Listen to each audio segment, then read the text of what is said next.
this is a lively battle here at the moment and worth keeping a close eye on, because Mostert has actually looked stronger in this stint of the race than he did early on. So we'll track that later and find out why. Did they change incoming tyre pressures? They made a little tweak to that car, but he's all over the back here of Brodie. This is potentially going to elevate him if he actually does get the spot, get him up into position number 4. And Brodie, you can tell, absolutely at the fully grip limit of that car through the left-hander down there at turn 11. They are 17 seconds off the lead. There's a big gap to Cam Waters, so with 18 laps to go, unless something dramatic occurs up the front, I don't think Chaz is going to get much further, but he may well get another spot here. Sometimes it's the tiniest thing. There might have been a tiny little change made. I don't know whether there was a change made in the stop. He's having a think about it. Oh, they both managed that pretty well. That could have got ugly very quickly. They were both at the braking limit. They both knew where each other was, and they both managed to get into, across and out the other side of that corner. It's not over. He's going to do this crisscross dive. It's not over, so he's dummying one way to flick the other. And he knows that he's got to park himself right in behind Kostecki down the hill here.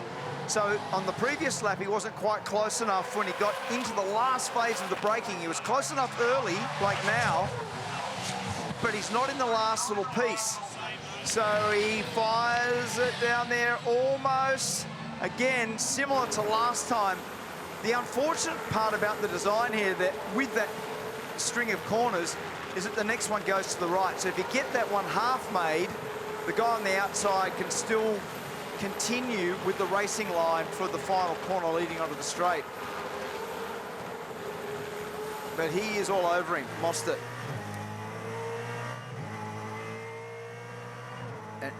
And there's a lot of chat. I thought the car control, here we go again. The car control from both of them on the last lap up there was remarkable. Was it? Yeah. So Brodie's actually happy to just run it slightly wide there, because it actually helps protect him coming down the hill as well. It's a bit of shrewd play. Here we go. And here we go. See whether there's a crisscross on here. Chaz goes out wide, sweeps it down. Brodie's got him covered. Next opportunity will be down at the hairpin at turn 11. He does have pace. Can he apply it? He got a better exit then. He got a much better exit then than Brodie, who wagged the tail. So he is making a big impression on the back of that car through turn 10. How brave, how much throttle percentage do they carry over the bumps? Surface change under brakes down there. He runs it out wide, and then the other bloke turns tighter, but he's on the wrong side of the road now, Mostert, and Brodie's well aware of that when they get to the final corner. Can he crisscross him on exit here? He just needs a tiny little bit more of an advantage in one or two places. Wheel spin will be a factor for both of them here. Brodie clings on one more lap, 16 to go. This is great racing. He's got a slide, got a big slide going. Got him. Now Mostert up the inside. Now he's in the position he wants to be as they make their run to 2. And this time, with that extra little bit of braking, turning, grip performance that Chaz has got, he applies it well. Well done. That was a very, very good pass. It took probably a little longer than he would have liked. So on the current estimate, he's a big chance to grab him shortly. These two are mates, but they've also been combatants over a period of time. They were teammates. They hang out a bit together from time to time, but it's eyes on for both of them at the moment. 0.3, forget about what the numbers say, because the monster car is right under the rear wing now of the Mostert mobile.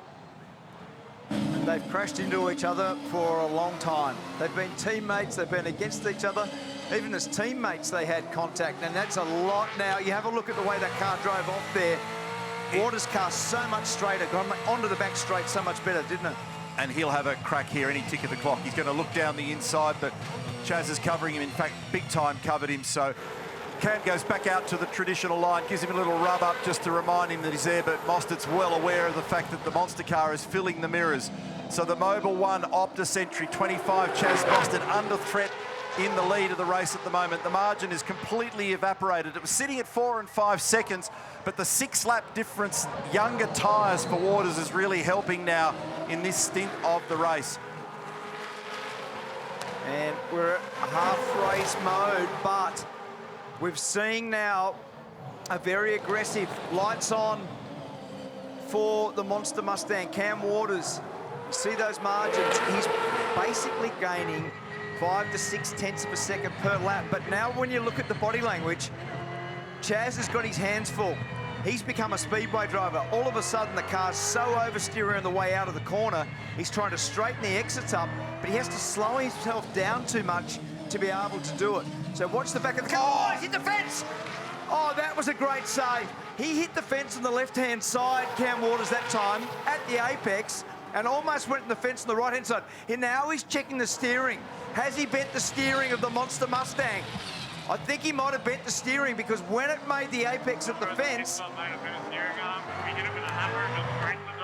Oh, look at the wheel. Yeah, there you go. So go. it's a mess. So he whacked that wall on the inside, and a little judgment error here by Cam Waters.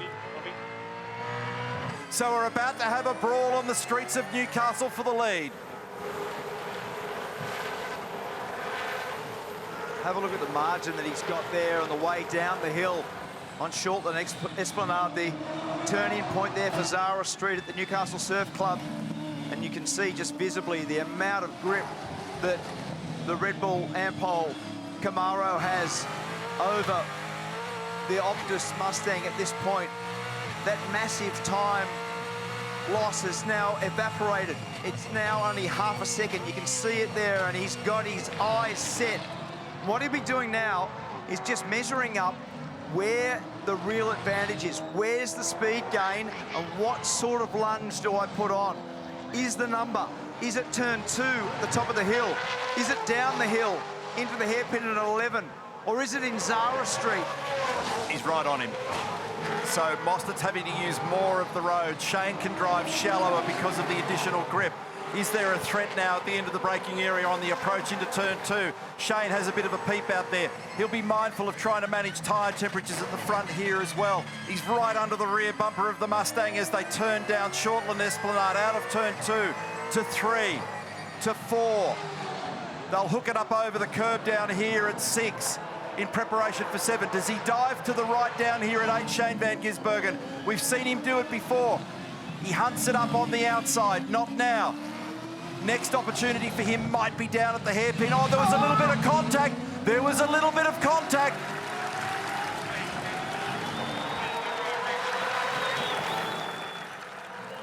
And so, a change for the lead. There was a little bit of contact there. And is this going to be dealt with in a different way? And he's given him a nudge for his trouble. It's a return of serve by Mostert. So Van Gisbergen hangs on. Mostert gives him one by return. And off they go now. We are at 15 minutes past the hour. Brodie covers. But what he's got to do now, don't run in too hard. Hold the car to the inside and come out of the throttle. Don't let him down the inside. Hold it there, hold it there, hold it there. That's it, well done. Yep. Nice job. But he's still going to have a crack down the inside here, Van Gisbergen, but Brodie's a wake up. He makes him go the long way. He drives it down the right-hand side of the road. So he forces him wide on the approach into the final corner. Now Van Gisbergen looks to try and crisscross on the rear bumper of that car. He'll have another crack down here at turn 1. Brodie again tries to cover down here. This is going to be the lively battle that we talked about. A little bit of rear brake locking that time for Van Gisbergen as things start to heat up on the run to turn 1 and evidence of the Red Bull car sliding. Great battle now with 3 laps remaining. 6 odd kilometres. It's worth the fight if you're Brodie Kostecki. He slides a little wide into the left-hander at 4 and he gets a little love tap from Shane. He'll get another one here, so he comes out of the throttle. There's starting to be a bit of radio chat now. Once again, Van Gisbergen down the inside. He forces the issue. Kostecki is not going to yield in a hurry. He drives down the inside. They are locked in combat, and he's doing what Mark Scape suggested. He's driving up the inside, and he continues to drive down the inside. He's permitted to do that. Van Gisbergen to the outside. What a great battle. And that is exactly what he needs to do. But what he's got to do is prop it here too. Prop it, prop it, prop it.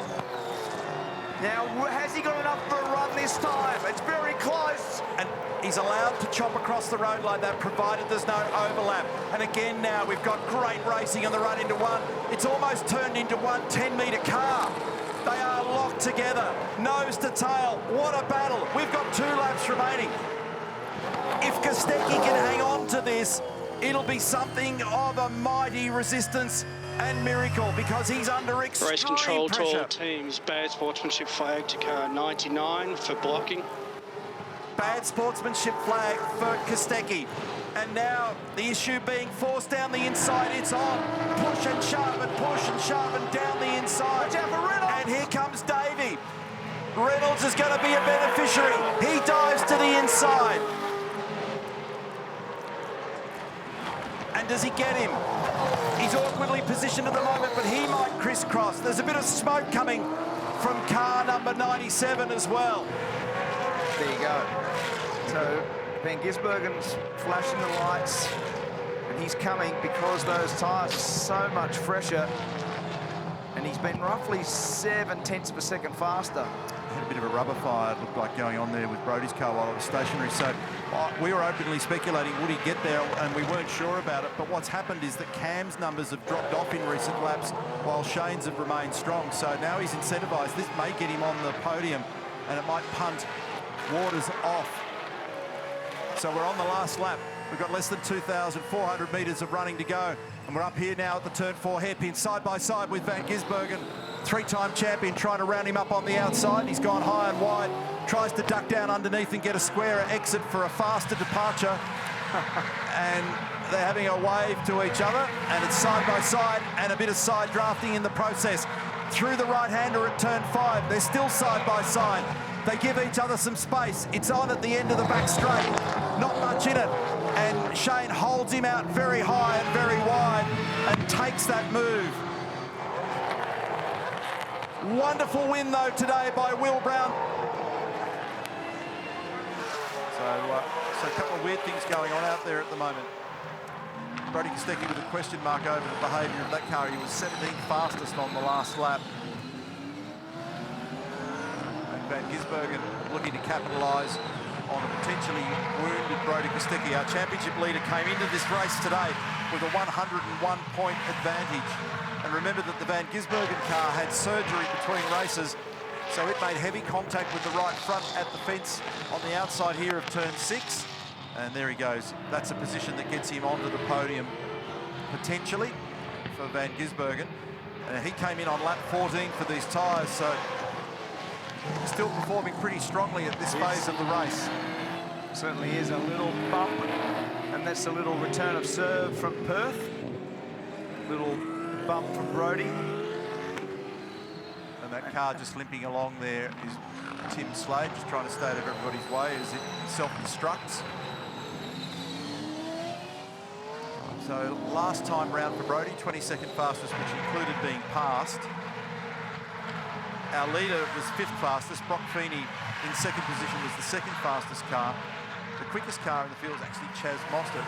They were quick later in race 11, our previous race today as well, at the back.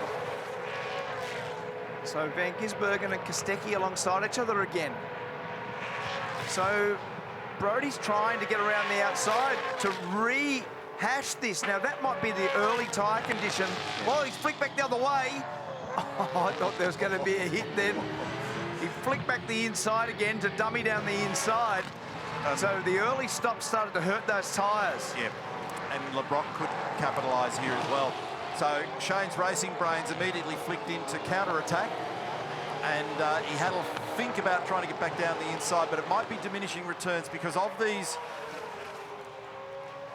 key runners, he stopped far earlier, and those tyres will have seen better days. Now, Brody Kostecki, he stopped on lap 21. Shane Van Gisbergen stopped on lap 14. 7-lap difference, but they're still locked in combat here.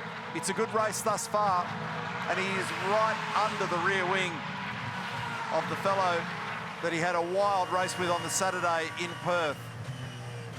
And he covers because he's not entirely on top of his regular game here at the moment, Brody Kostecki, and he gets a little love tap right in the middle of turn 6.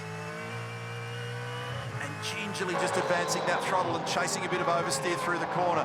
So at this point in the day with 3 laps remaining, they're all in skating mode. Meantime, Will Brown is going to stitch together another victory here, Mark, and that's going to move him on to 3. Here we go, we've got 1 to go, Mark. What a day for this man. It'll be an emotional moment for Charlie Schwerkolt if Mark Winterbottom can stitch this together. He's through one of the danger areas now. He's negotiated the tricky approach, mid-corner and exit of turn 1. And he didn't put a foot wrong, but he's only got 1/3 of a second over Brock Feeney. 2, 3 and 4, those turns negotiated. Now he gets it into turn 5 and it just bobbles a little bit on the way in there. He still holds the margin. This is another area of vulnerability up into the hairpin, and Brock has a big lunge and he gets right onto the rear bumper, and they're separated by a cigarette paper coming out of there. Mark Winterbottom is going to throw everything at this to try and convert to a very special win. Over the top of the hill now, turn 9, 10, 4 turns to go. Down the other side through the S's. He's got Feeney breathing all over the back of the rear bumper. Winterbottom must get a good clean exit, and he's done that. All he's got to do now is change gear. And this is a gigantic story. One of the senior players in Supercars has converted to a very special win. Mark Winterbottom, take a bow. Thomas Randle does his final stop here. That's super close. Super close. Heimgartner and Feeney down there at turn 2 made us draw breath. This is a battle for the podium, and this is a battle for 2nd and 3rd. That's why it was vigorous. That's why Heimgartner was trying to grab the spot. This is for 2nd and 3rd.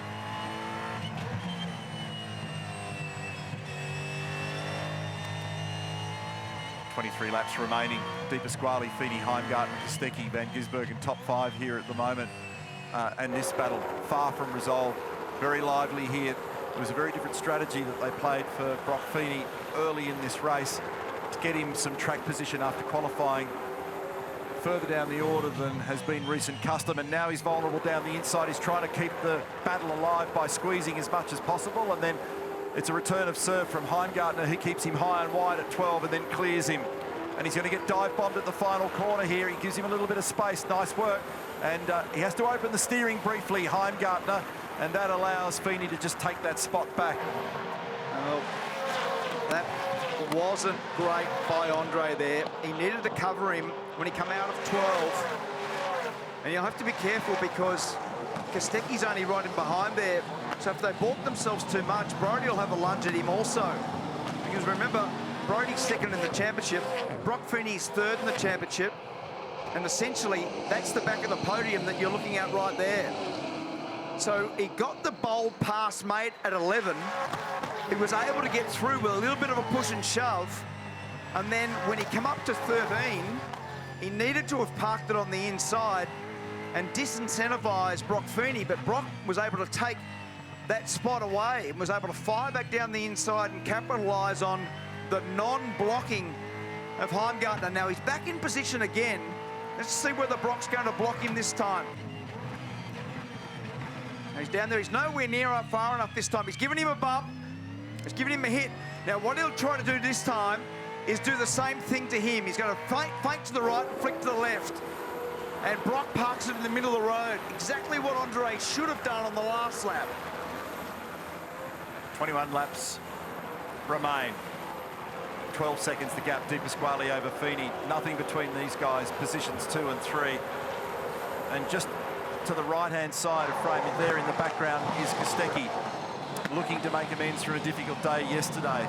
But this is a terrific battle between these two at the moment. There's already been a pass and a repass.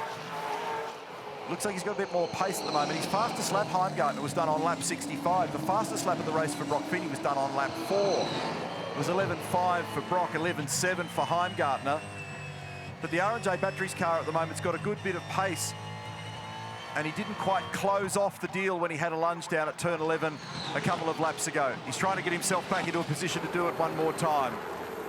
And you can see the differences between the cars and their behaviour from the Century Batteries chopper here as they make their run through turn 10. Now, does he aim up again down the inside here at 11? It's a bump and grind, and he gets it out the other side there for Heimgartner. And now we're going to see a response by Feeney, who opens it up wide, tries to tuck it down the inside, so there's a little bit of contact in that corner there as well. But some fine, aggressive racing on both parts. That we'll get a read on their lap speed this time round. Our race leader just did a 32.6. Have a go at this. He's having a sniff. Whoa, that's a high-risk place to do that, Will. So 33.4 for Waters, 3 flat for Brown. And Will's got the eyes on. He has a look down the inside to try and muscle it. And does he get it done? I think he's up the inside and has closed out on that deal. Now, Mostert want a piece of this too. He'll try and get down the inside on the run towards turn 4 with his old mate. So he makes it almost 3 wide down here, and what a moment as they run 3 wide through 4. It's a block of supercar action, and Mostert pops out the other side. How is that for an unbelievable switch around? That was a really, really well-executed manoeuvre. And Waters now fires down the inside of his fellow Mustang driver. Now, this is really costing Waters, because as all this battles, he's got the 5 seconds to come off. But he's done a good job. He's fought hard. Van Gisbergen could well end up being a huge beneficiary out of this, because he's now up on the outside of Brown, who's all tangled up there with Waters. And is there enough space on the outside there for Shane? Not done yet. 2 by 2 here through 9 and 10 is awkward, but Shane's got the inside run, and he has the awkward hop over the top of the curbing there. That's that nasty bit of curbing there that's hurt a few cars again this weekend, and he ends up on the wrong side of it. And that's kept Will Brown on the podium based on that. How close is it going to be? The answer to the question is very, very close. And he's got cold tyres, and he's going to be assaulted by Thomas Randle. So for the moment, Kostecki has control. Just. But what a great snapshot between Kostecki and the Camaro. Randle in the Mustang, who has a look up on the inside, and Mostert has got some urgency about him as well. Mostert tried to move Randle wide there because he knows that this is the only time, in terms of Kostecki being vulnerable, it's right now with the cold rear tyre. Mostert having a massive lunge down the inside. Randle holds his ground, gets fed a little bit wide in the process, drops a spot. He was actually in the dirt. Thomas not happy on the radio in the background, as you'd expect, but they are playing for keeps. Kostecki's got control. He's got a fistful of car lengths at the moment over Mostert, who's well incentivised. And then Randle's angry. He'll want revenge from that. And tucked in behind them is Waters. Brock Feeney lurking in the background together with his teammate, Shane Van Gisbergen. James Courtney, an all-time recovery from a spin and damage this morning. Then Heimgartner and Payne. That was a big move by Mostert down the inside. But there'll be a bit of chat between the 4 teams there as to what happened out of turn 6 up to turn 7. And Thomas Randle blowing up on the radio about being forced off the road. So check this dive out. Big, bold move. And then right there, Thomas is now going, I'm going to stay on the outside and be on the inside for the next corner. And a little shove, little movement there. And on board, there's the proximity. Little bump, and then there'll be another one right there. And that was enough just to push him slightly off to the right of the track, and we saw the dust come up. And here's the view from car number 25. That's Randle in the foreground. Here's the dive.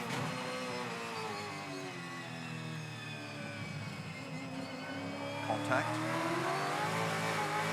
Waters has got this thing inside at the moment. 0.8 of a second is the margin. It will be a full-blown fight to the end.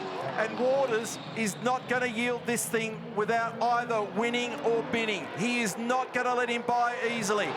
Great traction again out of turn 4 for Van Gisbergen. Absolutely nothing in it between these guys at the moment. 0.2 of a second is the gain for Van Gisbergen in sector 1. This is where Waters has been supreme in the last few laps, and he wags the tail slightly on the exit. Van Gisbergen wiped the right-hand mirror off the thing coming out of turn 4, so there is no margin. These guys they're qualifying laps. And have a look there, that mirror is gone. He just wiped it off coming out of the hairpin.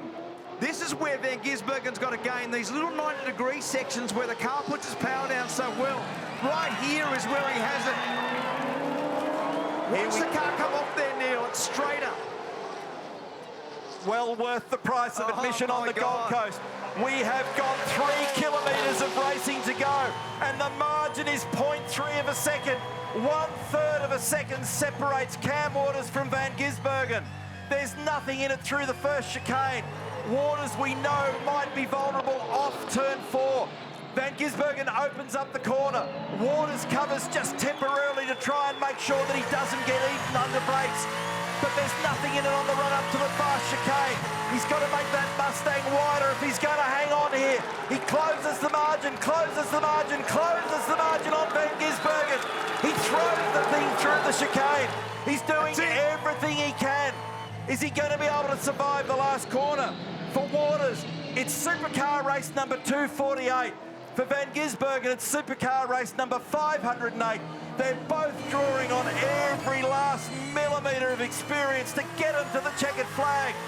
The Camaro wags its tail out of turn 13. Waters might be able to hang on, but it's going to be very, very close. He's got unbelievable traction, Van Gisbergen.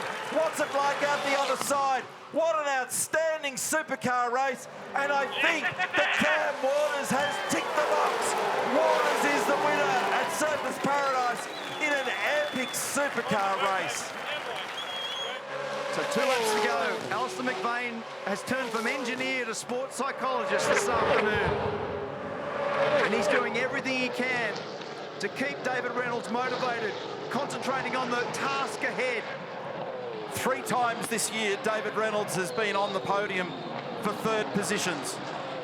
Can he pull off something big on the Gold Coast this afternoon? At the moment, he's got 0.6 of a second in hand. He's driving for his own pride. He's driving for the pride of the team. He's driving for Penrite and everybody at Grove that have been working so hard in this program. He had a problem with the brake bias yesterday. It ended up full forward and overheated those front brakes. And he's managing every millimetre of this racetrack at the moment to try and cling to a possible victory. For Brodie Kostecki, the complexion of this is entirely different. He's the championship leader. He's got 104 points in his back pocket at the moment. He's already got 6 victories to his credit. He can't afford a mistake or a penalty. He's just given him another little tickle up out of the final corner. Next time round, it is 1 lap to go. It's 2,900 metres of racetrack. Can Reynolds hang on for this nail-biter? The 2nd day in a row, we've got a cracking race on the Gold Coast. Reynolds hangs on into turn 1. He's got the slide going. That's the 2nd or 3rd time we've seen him do it. The thing broke wide, and that'll raise some eyebrows up and down the lane. That protected him also down at the hairpin. It certainly did. So, 11.5. Last lap, Brodie Kostecki just did the fastest lap of the race, and everyone's blowing up deluxe about him going through that first chicane. That will certainly raise eyebrows, as I said a few moments ago. The back of the car, though, had broken loose, and there'll be a lot of discussion about that one later, and it's crossed up again on the run into turn 11. Right at the moment, Reynolds has only got 4 corners remaining, separating him from victory. He's still got a car length in hand. Now he points it into the sun down towards 14 and 15 for the last time. We'll come back to all the sporting and political questions later. He's getting a rough up from Brodie. He's out the other side. And David Reynolds is able to put the pedal to the metal and stitch together a race victory on the Gold Coast for the first time since 2018 for him back in victory lane. What a cracking race. There'll be a change in that relationship off the back of this weekend as well. With David being on the move, Tim Edwards keeping an eye on Cam Waters. Shortly to become the Supercars General Manager of Motorsport. Now that incident down at turn 14, I thought that perhaps race control might want to have a look at it, and they are going to. So the dive bomb of Todd Hazelwood on James Golding will be investigated. He's given him a thumb and gained from it, so that'll probably cop a whack as we jump on board here. Turn 8. He is awesome through turn 8, David Reynolds, but he needs to be, because this car's very quick through the majority of the rest of the track. So quick that he can now offer up an opportunity for a pass down here at the hairpin. And how's that? From about 20 odd metres behind, he got to within a millimetre of the bumper bar down at turn 9. Yeah, brake performance is very strong, isn't it? Yeah, turn 8, I mean, he was very strong out the other side, Reynolds, and there was 20 odd metres. By the time they got down to the corner,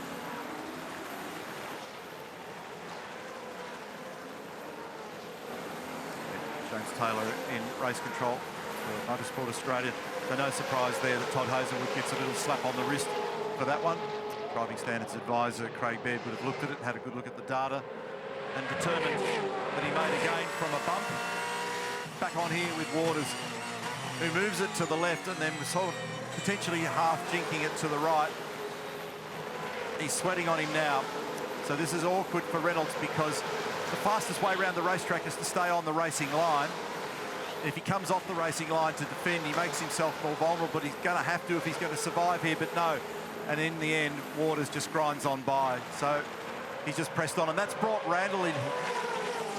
Thomas is in here now as well. Waters covers down the inside as they all rush to turn 8. That is first, second and third with 38 laps remaining.